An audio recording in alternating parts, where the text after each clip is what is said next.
Panorama group, जो सोचता है वो करता है। नमस्कार, भारत लाइव देख रहे हैं आप। नीतीश कुमार ने जैसे ही एनडीए घटक दल में सीट शेयरिंग के समझौते को लेकर के अपनी लिस्ट जैसे ही दी, उसके बाद से बिहार की राजनीति और एनडीए के भीतर कई तरह की चर्चाएं शुरू हो गई। चर्चा ये भी शुरू हो गई कि इस सीट शेयरिंग के समझौते को लेकर के जिस तरह से लिस्ट पहुंचाई गई है और बैठ करके टेबल टॉक नहीं हुआ है, उसके बाद से एनडीए के भीतर अब टूट निश्चित है।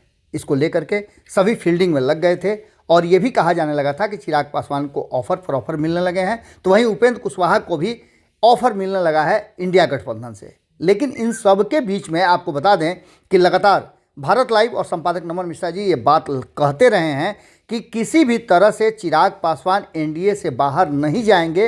विशेष परिस्थिति यदि बनती है तो ऐसी स्थिति में भारतीय जनता पार्टी कोई ना कोई रास्ता निकाल लेगी। अब जबकि नीतीश कुमार अपनी लिस्ट सौंप करके विदेश जा चुके हैं, तो चिराग पासवान को रात के अंधेरे में भारतीय जनता पार्टी ने कॉल किया और अभी लगातार बैठकों का दौर जारी है। चिराग पासवान भी अपनी लिस्ट लेकर के पहुंच गए हैं। अब देखना दिलचस्प होगा कि नीतीश कुमार के जाने के बाद क्या कुछ फैसला होता है और चिराग पासवान को कैसे मनाती है भारतीय जनता पार्टी। जेपी नड्डा के साथ बातचीत जारी है और इसी बीच नमन जी ने जो सूत्रों से जानकारी प्राप्त की है और जो बातें सामने आ रही हैं, उसको लेकर के उनके पास जो जानकारी है हम उसे भी जानना चाहेंगे। नमन जी, दिल्ली में एक बड़ी बैठक चल रही है। नीतीश कुमार मिल करके नहीं गए हैं, उन्होंने सिर्फ चिट्ठी भेज दी है और मैसेंजर के द्वारा। उसके बाद अब चिराग पासवान को रात के अंधेरे में बुलाने का मतलब क्या है और शाम से जो लगातार चर्चाएं चल रही थी उसमें कितना विराम लगा है और क्या कुछ होने वाला है, आप इसको ज़रा विस्तार से बताइए। देखिए बाबा, नीतीश कुमार के जाने के बाद से एक बड़ा डेवलपमेंट ये हुआ है कि चिराग पासवान, उपेंद्र कुशवाहा और जो बाकी घटक दल हैं उनको अपनी बात रखने का भाजपा के सामने मौका मिला है। अब अगर बैठक भी होती है तो उसमें नीतीश कुमार नहीं होंगे। इसकी वजह से खुलकर अपनी बात रखने का मौका सारे घटक दलों को मिल जाएगा। अब चिराग पासवान की बात सबसे जरूरी इसलिए है क्योंकि चिराग पासवान एक महत्वपूर्ण घटक दल है इस एनडीए के समीकरण में। चिराग पासवान पहले भी भाजपा के लिए महत्वपूर्ण थे, नीतीश के जाने के बाद वो और महत्वपूर्ण हुए और उनके अलग हो जाने के बावजूद भाजपा ने दोबारा जिस तरीके से उनको बुलाया, ये साबित करता है कि कहीं ना कहीं चिराग की आवश्यकता भाजपा को है। फिलहाल अगर बात हम सांसदों के चुनाव की करें भी तो यहाँ भी चिराग का फेस वैल्यू, उनका वोट वैल्यू भाजपा को चाहिए। नीतीश के अलावा भी चिराग पासवान भाजपा के लिए महत्वपूर्ण थे। अब नीतीश के आने के बाद चिराग पासवान को यदि भाजपा छोड़ देती है तो इसका भी खामियाजा भाजपा को भुगतना पड़ सकता है। सवर्णों का एक वोट बैंक पहले से ही नाराज है इस बात से कि भाजपा ने फिर नीतीश कुमार के सामने घुटने क्यों टेक दिए। जो इनकम्बेंसी नीतीश कुमार के खिलाफ लागू है वो तो कहीं ना कहीं भाजपा के खिलाफ भी अब लागू होगी कई सीटों पर जी। बिहार लेकिन चिराग पासवान ही कहीं ना कहीं वो न्यूट्रल फैक्टर हैं जो यहाँ रहते हैं, तो वो भाजपा की विश्वसनीयता को, भाजपा को अनटचेबल बनने से रोकते हैं। निश्चित रूप से नमन जी, चिराग पासवान लगातार भारतीय जनता पार्टी के साथ रहें, भारतीय जनता पार्टी उन्हें दुलारे प्यारे या फिर दुत्कारे, उस परिस्थिति में भी चिराग पासवान ने जब एक बार एनडीए में शामिल होने का मन बना लिया 2014 में, जब सब कोई अछूत समझ रहे थे भारतीय जनता पार्टी को, तब से लेकर अब तक चिराग पासवान लगातार एनडीए का हिस्सा हैं। जब जब एनडीए को ज़रूरत महसूस हुई है, भाजपा को ज़रूरत महसूस हुई है, तो चिराग पासवान को उसने खोजा है और चिराग पासवान हाजिर भी हुए हैं। अब जो वर्तमान परिस्थिति बनी है, जो जानकारी हमारी है, आपने दिल्ली की जानकारी तो बताई, बिहार से जो हमें जानकारी मिली है कि दोनों उप मुख्यमंत्री दिल्ली में मौजूद हैं और बिहार को लेकर के मंथन का दौर चल रहा है। इसी मंथन में चिराग पासवान को बुलाया गया है और चिराग पासवान ने जो आज एक तरफ दिल्ली में बैठक चल रही थी नीतीश कुमार की, दूसरी तरफ प्रेशर पॉलिटिक्स किया जिसमें 6 सीटों का डिमांड आज भी रख दिया है। उसके बाद की कहानी क्या है? देखिए बाबा, इस वक्त दिल्ली में 2 बैठकें चल रही हैं। एक जिसकी चर्चा आपने की कि दोनों उप मुख्यमंत्री बिहार के 2 दिनों से अब दिल्ली में हैं। इन दोनों की मौजूदगी बिहार में एनडीए के समीकरण और एनडीए की सीटों को लेकर हो रही है।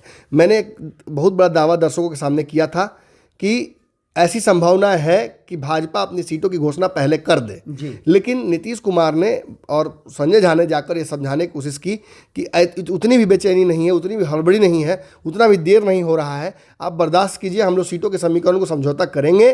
कई सीटों पर जदयू पीछे हटने के लिए तैयार हुई, जिसके बाद बताया जा रहा है कि 12 से 14 सीटों के बीच में जदयू लैंड करेगी कहीं। और इसकी वजह से दो क्वेश्चन मिलता है। एक, भाजपा जो अपनी सीटें बढ़ाकर लड़ना चाहती है वो मिल जाता है। दूसरा, बाकी दलों को एडजस्ट करने का मौका मिलता है।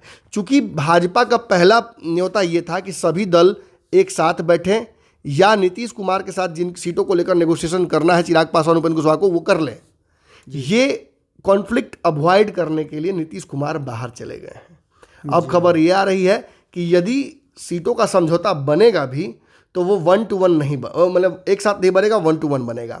खबर आ रही है कि भाजपा इस बात के लिए रेडी हो गई है कि सारे घटक दलों को एक एक करके बुलाए। ये चुनाव मोदी जी का चुनाव है, इसलिए भाजपा थोड़ी झुकेगी भी तो कोई दिक्कत नहीं है। इसी कड़ी में एक एक करके सभी नेताओं को बुलाया जा रहा है। झमेला किसी तरह का नहीं चाहेगी, बिल्कुल नहीं चाहेगी। संजय झा के बाद अगला नंबर चिराग पासवान का था। इस गठबंधन में नीतीश कुमार के बाद हायरार्की के आधार पर भी चिराग पासवान का नंबर आता है। दर्शकों को मैं एक खबर तो देता नहीं हूं, मैं तो एक्सक्लूसिव खबरें लगातार देता रहता हूं। देखिए, चिराग पासवान का जेपी नड्डा से मुलाकात, दूसरा बड़ा बैठक जो साथ में चल रहा है। और बड़ी खबर मैं आपको ये दे दूं कि उपेंद्र कुशवाहा को भी दिल्ली बुला लिया गया है। उपेंद्र कुशवाहा भी दिल्ली जा रहे हैं और कल उपेंद्र कुशवाहा की भी मुलाकात जेपी नड्डा से हो जाएगी। एक बड़ी संभावना बन रही है कि सीटों को लेकर जो भी अंडरस्टैंडिंग है, जदयू से जो भी नेगोशिएशन है, वो जदयू और आरएलएम या जदयू और एलजेपी-आर को न कराकर भाजपा अपने स्तर पर करेगी।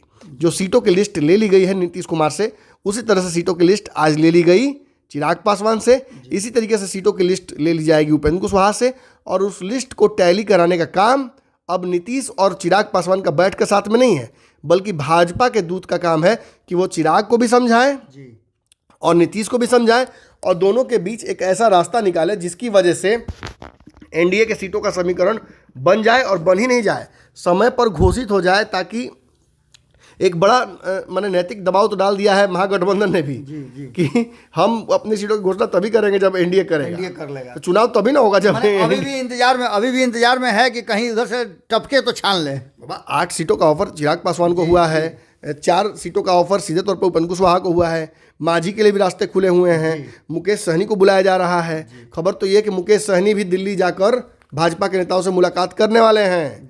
उनको भी न्योता आया है। मुजफ्फरपुर या खगड़िया, दोनों में से कौन सी सीट उनको मिलेगी, इस पर भी अब बातचीत शुरू हो गई है। मतलब एनडीए के वर्तमान स्वरूप को और मजबूत करना चाहते हैं नरेंद्र मोदी। कमज़ोर होते हुए कमज़ोर करने की स्थिति में वो नहीं जानना चाहते हैं। इसीलिए भाजपा ने ईगो छोड़ते हुए इस बार सभी घटक दलों से 1-to-1 बात करके बीच का रास्ता निकालने की कोशिश की, जो कि बहुत सराहनीय है और जो कि मुझे लगता है कि उचित भी है। ये जो दूसरे मैंने कॉन्फ्लिक्ट लगाने की कोशिश अब तक भाजपा कर रही थी कि जाइए बतिया लीजिए नीतीश जी से, जाइए बतिया लीजिए नीतीश जी से, उससे बढ़िया है कि मैं नीतीश जी से बात करूंगा, आप मुझे बता दीजिए कि आपको कितनी सीटें चाहिए।